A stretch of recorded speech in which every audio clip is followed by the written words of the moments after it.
off the mark, and Utah scoreless still in about 3.5 minutes of play. They are 0 of 6 from the field. Here's Tracy Mcgrady back the other way underneath, and Chuck Hayes makes it 6-0. Everybody is wondering, is this my time?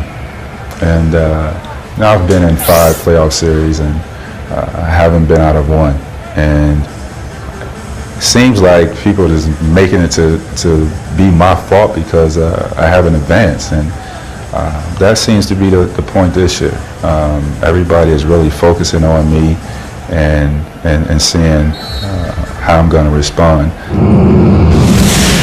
Well, Tracy Mcgrady told us that if they don't get out of the first round this year, Bill, quote, "it's on me," end quote. Well, that's nice of him to say that, but it's not really true. Battier, meanwhile, knocking down the three-pointer. Tracy Mcgrady is one of the 5. This is the 26th. The only one who has similar numbers with Tracy Mcgrady in their first 25. Field goal, no fouls to give either way. A nice thing that Jerry Stone has at his disposal, he has a myriad of players who can match up against Tracy Mcgrady. Foul trouble should not be an issue for Utah. Mcgrady with the pull-up on Giricek. Tremendous defense by Gordon Giricek. Oh, they made Mcgrady work. Save, but back to John Howard. It'll count. By rule, the officials will look at it. It's clearly good. What Darren Williams needs to do in that situation, throw the ball to the far end of the court. Don't try to bounce it off somebody's leg.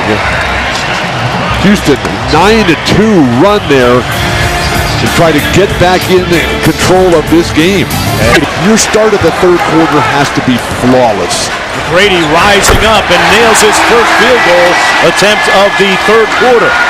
Then Chuck Hayes today. His day started at 3:30 a.m. this morning. Nice pass off the inbound play. Mcgrady with the layup. But Hayes and...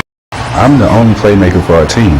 How Shane Battier gets shots, open threes in the corner, I create those shots.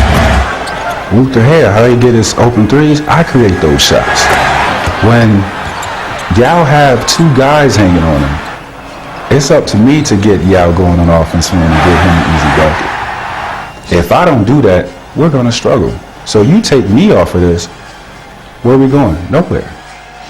I don't think Tracy Mcgrady, just to put that in proper context, he wasn't being immodest when he was saying that. He was basically saying, hey, I have to be that playmaker.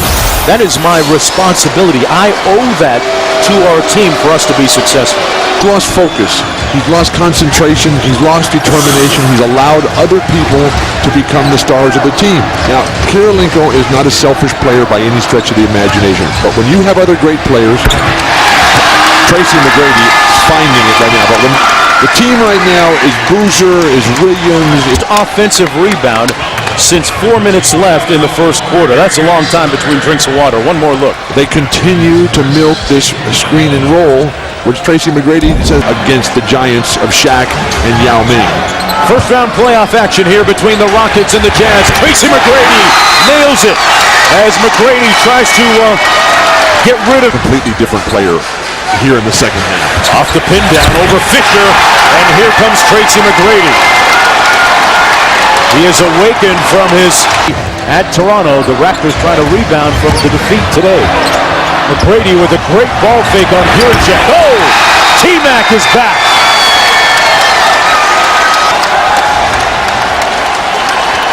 22 seconds to go in the period. About a 7-second difference between the shot clock and game clock. Everything has changed for the Houston Rockets because of this man with the ball. He's out of his way. He's giving it to everybody. And he gave a little to Giricek. Tracy Mcgrady dealing spades right now. Jazz, still plenty of time left for Utah. Down by 8. Mark, the turnaround in field goal percentage has been remarkable. Tracy Mcgrady largely responsible. Biggest lead of the night for the surging Houston Rockets. 3 fingers for the 3-point shots. Wonderlic comes over to talk, but Tracy enjoying this immensely. You know, the big part with him is that he has been... He had just 1 point in the first half, 0 for 6, 8 for 11 in the second half. You finished with 23 points, Tracy. What changed? Just been aggressive. You know, I had a rough first half shooting the ball. It wasn't going to let me affect my game, so I just want to come out second half, attack right away, and I had a I was fortunate enough to have a couple jumpers fall for me in the third quarter, and I just got it rolling. How much pressure have you put on yourself saying that it's on you to win this series, it's on you, this team, and that it's your team? I put a lot on myself. I expect a lot of myself every time I step foot on this basketball court. So, like I said before, we're going to go as far as I carry us. And here in the second half, how did you guys manage to carry the defense over and hold them to 33 points? Well, we just made some in-game adjustments on the defensive end. They had a pick and roll rolling, and we couldn't stop it in the first half. So we made some adjustment at halftime. We shut their go-to play down, and we executed on offense. We matched their intensity because they came out firing. Tracy, congratulations. We'll see you for game 2. Thank you, Jim. Back to you, Mark. All right, Jim. Tracy Mcgrady with 23 points in the game. 22 of those coming in the second half when his team needed it most. Game 1 goes to the Rockets. Boozer gave a lot early, but in the end it was Mcgrady with the final say. Does he have the look of a champion, perhaps? Making it out of the first round? I would think so. It's been a presentation of ESPN, the worldwide leader in sports. With Bill Walton, Jim Gray, and our entire crew, I'm Mark Jones. Right now, here's SportsCenter.